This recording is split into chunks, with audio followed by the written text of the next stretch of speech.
मैं रोशन तिवारी एक बार पुनः आप सबों का अपने YouTube channel Let's Easy to Learn पे स्वागत करता हूं। अभी तक आपने हमारे YouTube channel Let's Easy to Learn को सब्सक्राइब नहीं किए हैं तो रेड बटन दबाकर आप हमारे YouTube channel Let's Easy to Learn को सब्सक्राइब कर ले, साथ ही बेल आइकन को भी प्रेस कर दे ताकि आपको हमारे सभी नए वीडियो का नोटिफिकेशन सबसे पहले मिल सके। जैसा कि मैंने इससे पहले एक वीडियो डाला था जो कि अध्याय 6 के जैव प्रक्रम का भाग 1 था। आज हम लोग भाग 2 देखेंगे। ठीक है, ये आपका भाग 2 वाला वीडियो है। ठीक है, वीडियो को अंत तक देखिएगा और अधिक से अधिक लाभ उठाने की कोशिश कीजिएगा। तो चलिए वीडियो को शुरू करते हैं। आपका जैव प्रक्रम का महत्वपूर्ण तथ्य है। ठीक है, आप लोग ध्यान से देखिएगा। चलिए वीडियो को शुरू करते हैं। ठीक है, जैव प्रक्रम में हमने पिछले वीडियो में पैरामीशियम का जो पोषण होता है इसको देखे थे। पैरामीशियम का पोषण, पैरामीशियम है पक्षाव्य है, भोजन एक विशिष्ट स्थान से ही ग्रहण किया जाता है, ये होता है पैरामीशियम में। और इससे पहले अमीबा के बारे में देखे थे। अमीबा भोजन को ग्रहण करता है, यह है खाद्य कण, जो कि अमीबा एक कोशिकीय जीव है जो इसे ग्रहण करता है। भोजन को अपने पादाव की सहायता से ये क्या करता है, घेर लेता है और उसके बाद खाद्य रिक्तिका से भोजन जो है खाद्य रिक्तिका तक पहुंचती है और यह प्रक्रियाएं आगे चलती रहती है। ठीक है, तो चलिए आज शुरू करते हैं वीडियो को मनुष्य के पोषण से। देखिए, मनुष्य में जो है पोषण का 5 क्रम है। एक है पहला अंतर्ग्रहण, दूसरा पाचन, तीसरा अवशोषण होता है, चौथा स्वांगीकरण और पांचवा बाह्य क्षेपण होता है। ठीक है, समझ में आ गया। यानी कि मनुष्य में पोषण का जो है वो कुल 5 स्टेप है। इस पांचों स्टेप को आप लोग ध्यान में रखिएगा। ठीक है, चलिए आगे देखिए। आहार नाल मूल रूप से मुंह से गुदा तक विस्तृत एक लंबी नली है। अब आपसे यहाँ से भी एक क्वेश्चन बनता है कि आहार नाल ये कहाँ से शुरू होती है। ठीक है, तो मुंह से शुरू होती है और इसका अंत कहाँ होता है, तो गुदा तक विस्तारित एक लंबी क्या है, एक नली है। ठीक है, देखिए आहार नाल में पहले मुख में भोजन का अंतर्ग्रहण होता है। ये भोजन का अंतर्ग्रहण कहाँ हो जाएगा, मुख में होगा। उसके बाद दांत जो है भोजन को क्या करता है, चबाता है। चबाने के बाद जिह्वा जो है, जिह्वा से लार निकलता है। लार के साथ भोजन क्या होता है, पूरी तरह मिल जाता है। इसके बाद लार ग्रंथि से निकलने वाले रस को लार कहते हैं, या लार रस या लार कहा जाता है। स्टार्च या एमिलेस एंजाइम माल्टोस शर्करा इसमें होता है। स्टार्च, लार, एमिलेस एंजाइम या माल्टोस शर्करा इसमें होता है। भोजन ग्रसिका होता है। मुख से आमाशय तक भोजन ग्रसिका की क्रम कुंचन गति द्वारा ले जाया जाता है। यानी कि भोजन ग्रसिका से जो है, ये ग्रसिका के द्वारा कुंचन द्वारा जो है, आप इसको देख सकते हैं, ये मनुष्य के पाचन तंत्र का है। यहाँ पर देखिए ये क्या है, आपका ग्रसिका है। ठीक है, तो ये ग्रसिका के द्वारा भोजन को जो है यहाँ से ले जाके कहाँ तक ले जाया जाता है, आमाशय तक। यहाँ से यानी कि मुख से जो है भोजन आमाशय तक पहुँचता है, किसके माध्यम से, तो ग्रसिका के माध्यम से। आप लोग ध्यान में रखिएगा। उसके बाद है पित्ताशय है। यानी कि एक कभी इसमें प्रश्न पूछा जाता है कि मानव पाचन तंत्र का नामांकित चित्र बनाए। तो मानव पाचन तंत्र में आप महत्वपूर्ण चीज़ याद रखिएगा। मुंह याद रख सकते हैं, ग्रसिका याद रख सकते हैं, आमाशय याद रख सकते हैं, इसमें गुदा द्वार याद रखना रहेगा आपको।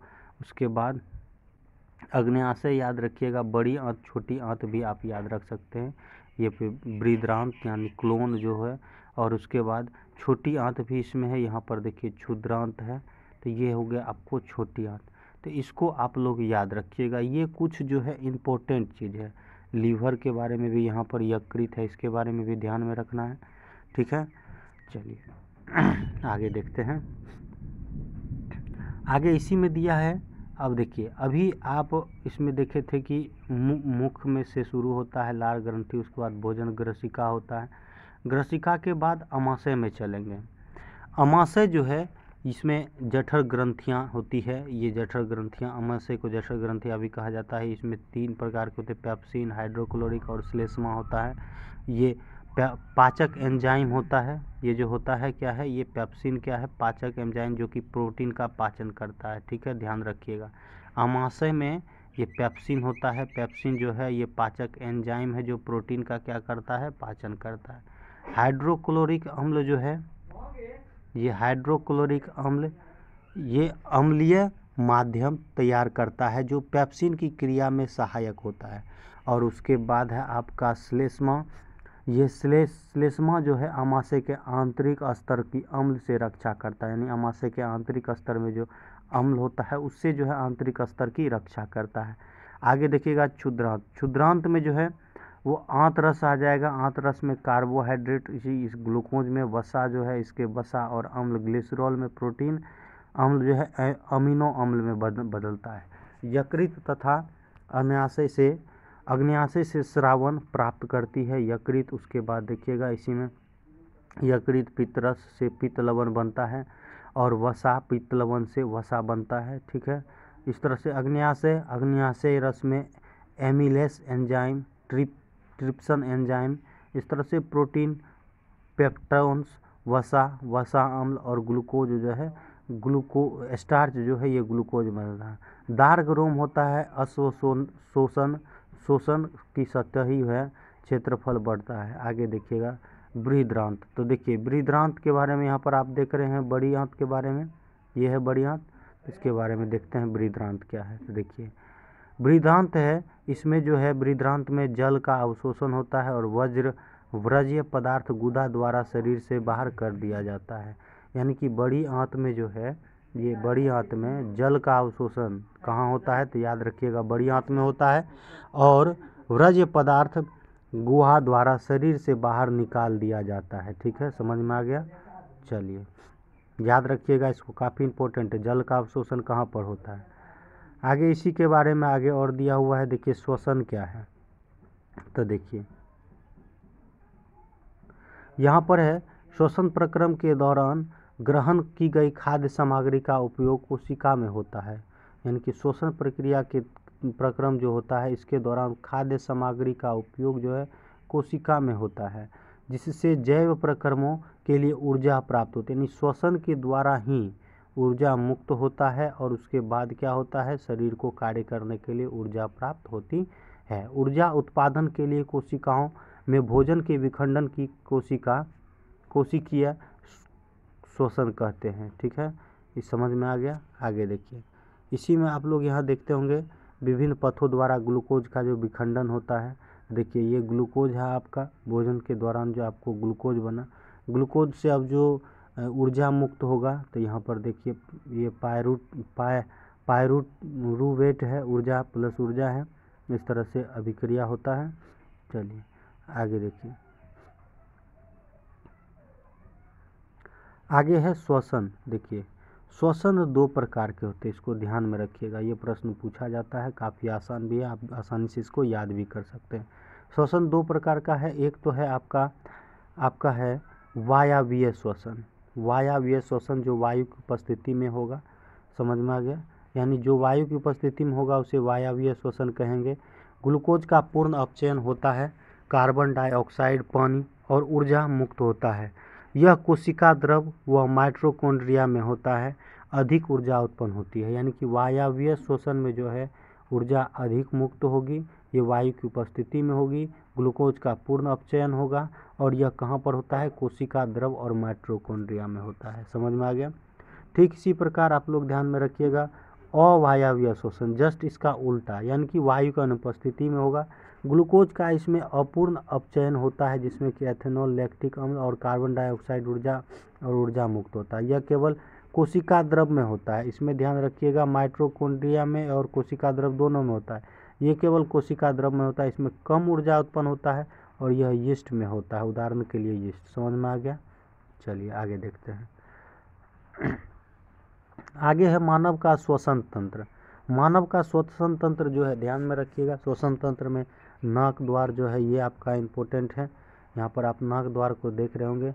उसके बाद ग्रसनी है, उसके बाद कंठ है, कंठ के बाद आपका है श्वास नली, श्वास नली के बाद आगे देखेंगे श्वास नली के बाद श्वसनी, श्वसनिका, फुफ्फुस यानी फेफड़े, फुफ्फुस इसको आप देख रहे होंगे, ये फेफड़ा है, ये कुपिका कोश है, रुधिर वाहिका है। इसको हम एक चित्र के द्वारा देखेंगे। देखिए आप देख रहे होंगे यहाँ पे, ये आपका क्या है, यहाँ पर नास द्वार है, मुख्य गहिका है, ग्रसनी है, कंठ है, श्वास नली है, उपस्थिति वलय है, फुफ्फुस यानी फेफड़ा है, पसलियाँ है, डायफ्राम यानी मध्य पट है। उसके बाद श्वसनी है, यहाँ पर, यहाँ से आपको श्वसनी दिखाई दे रहा होगा, श्वसनिका दिख रहा होगा, कुपिका कोश इस तरह से यहाँ पर दिख रहा होगा। आप यहाँ एरो के द्वारा दर्शाया गया है। समझ में आ गया? चलिए, उसके बाद है यहाँ पर कुपिका का साइड में एक और फिगर आपको बना के दिखाया है। यहाँ पर आप देख सकते हैं, ये आपका क्या है, कुपिका है। ठीक है, चलिए आगे देखते हैं। अब मानव में श्वसन क्रिया। वैसे श्वसन क्रिया दो प्रकार के होते हैं, अभी आप पहले देख चुके हैं, अंतः श्वसन और वो ऑक्सी श्वसन और अनऑक्सी श्वसन। इसी को ऑक्सी श्वसन और अनऑक्सी श्वसन को ही वायवीय श्वसन और अवायवीय श्वसन कहा जाता है। ठीक है, आगे देखिएगा मानव में श्वसन की क्रियाएं। मानव में श्वसन की क्रियाएं दो प्रकार की होती है, एक होता है अंतः श्वसन और उच्च श्वसन। अंतः श्वसन के दौरान जो होता है वो वृक्षीय गुहा फैलती है, इसमें पसलियों के से संकरण पेशियां सिकुड़ती है, वक्ष ऊपर और बाहर की ओर गति करता है, गुहा में वायु का दाब कम हो जाता है और फिर फेफड़े में भरता है। ठीक इसी प्रकार उच्च श्वसन जो होता है, इसमें वक्षीय गुहा अपने मूल आकार में वापस आ जाता है और पसलियों को पेशियां शिथिल कर देती है, वक्ष अपने स्थान पर वापस चला जाता है, गुहा में वायु का दाब क्या होता है, बढ़ जाता है, वायु फेफड़े से बाहर हो जाती है, यानी कार्बन डाइऑक्साइड। तो देखिए ये श्वसन की प्रक्रिया है। सांस जो आप अंदर की ओर लेते हैं, इस समय जो भी क्रियाएं होती है इसे ही अंतः श्वसन कहा जाता है, और सांस जो हम लोग छोड़ते हैं तो उस समय जो भी क्रियाएं होती है उसे ही उच्च श्वसन कहा जाता है। चलिए आगे देखिए।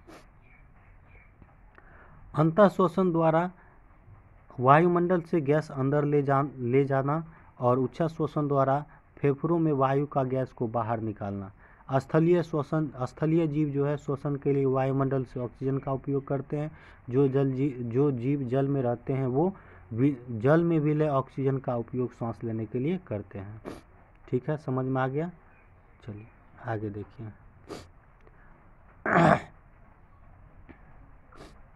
आगे देखिएगा, आगे है संवहन।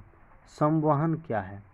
तो देखिए, संवहन में आपको देखने के लिए मिलेगा मनुष्य में भोजन, ऑक्सीजन व अन्य आवश्यक पदार्थों की निरंतर आपूर्ति करने वाला तंत्र जो है वो संवहन तंत्र कहलाएगा। यानी मनुष्य के शरीर में भोजन, ऑक्सीजन व अन्य आवश्यक पदार्थ का जो निरंतर आपूर्ति करेगा उसको क्या कहेंगे? संवहन तंत्र कहेंगे। समझ में आ गया? आगे देखिए, संवहन तंत्र के अंतर्गत जो है आपका मानव में संवहन तंत्र के मुख्य अवयव इस प्रकार हैं। मानव में संवहन तंत्र ये है, एक हृदय है, दूसरा रक्त नलिका या धमनी या सिरा है, और तीसरा है क्या? वहन माध्यम। समझ में आ गया? आगे देखिए, रक्त के बारे में यहाँ पर दिया गया है। रक्त दो प्रकार के होते हैं, एक ठोस अवयव है, दूसरा द्रव्य अवयव है। ठोस अवयव में रुधिर कणिका है, रुधिर कणिका जो है ये आपका ठोस अवयव हो गया, और दूसरा है प्लाज्मा। प्लाज्मा में देखिएगा, इससे प्लाज्मा से संबंधित पहले रुधिर कणिका को देख लेते हैं, फिर प्लाज्मा के बारे में देखें।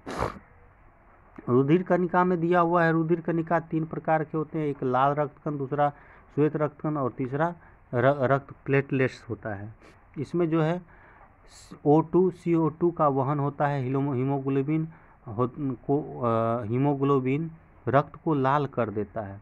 ये इसके कारण जो है लाल रक्त कणिका के कारण रक्त का रंग लाल होता है। ऑक्सीजन, CO2, कार्बन डाइऑक्साइड का वहन इसी के द्वारा होता है। श्वेत रक्त कण शरीर से रोग मुक्त यानी कि रोगों से रक्षा करता है हमारा श्वेत रक्त कण। और प्लेटलेट जो होता है, इसको ध्यान में रखिएगा, यहाँ से ऑब्जेक्टिव में बहुत बार क्वेश्चन बनता है। ये प्लेटलेट्स जो है ये क्या करता है, रक्त को थक्का बनने में सहायता करता है। ठीक है, तो देख समझ में आ गया। अब फिर से एक बार रिपीट कर देंगे। रक्त जो है दो प्रकार के होते हैं, एक होता है ठोस अवयव और दूसरा होता है द्रवीय अवयव। समझ में आ गया, रक्त दो प्रकार के, ठोस अवयव और द्रवीय अवयव।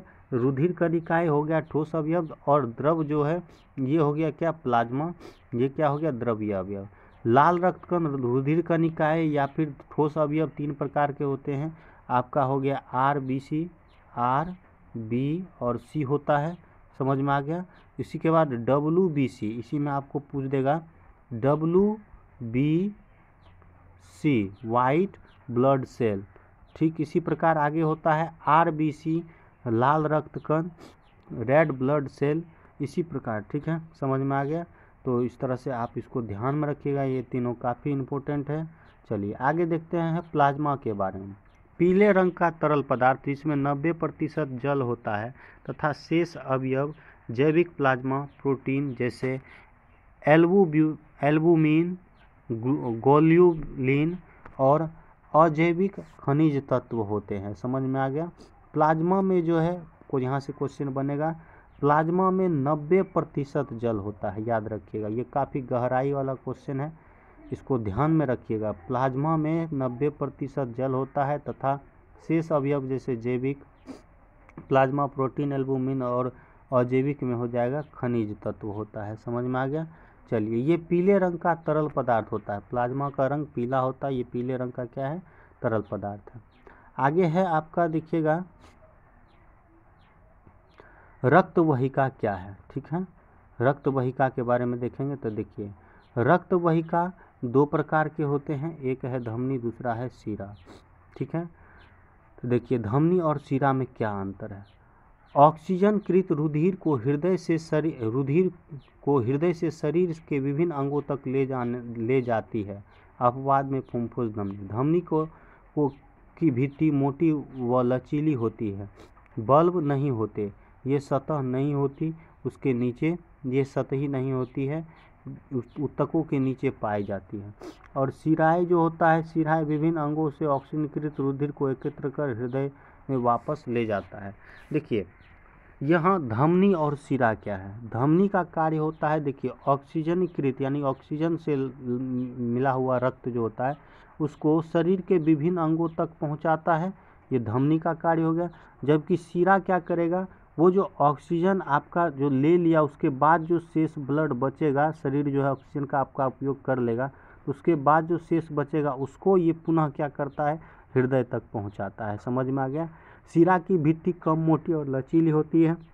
इसमें क्या होता है, बल्ब होता है, वाल्व इसमें होता है, इसमें वाल्व नहीं होता है। ये सतही होते हैं, ये सतही नहीं होते हैं। समझ में आ गया। चलिए आगे देखते हैं। इस तरह से आप यहाँ पर जो है चित्र के द्वारा जो है मानव शरीर में रुधिर के परिसंचरण तंत्र को समझ सकते हैं। देखिएगा ये क्या होता है, सबसे पहले आपका शुरू कहाँ से होता है, यहाँ से 1 नंबर का, यहाँ देखिए 1 नंबर, ये फुफ्फुस शिरा हो गया, विऑक्सीकृत रुधिर हो गया, ये यहाँ से आपका क्या गया,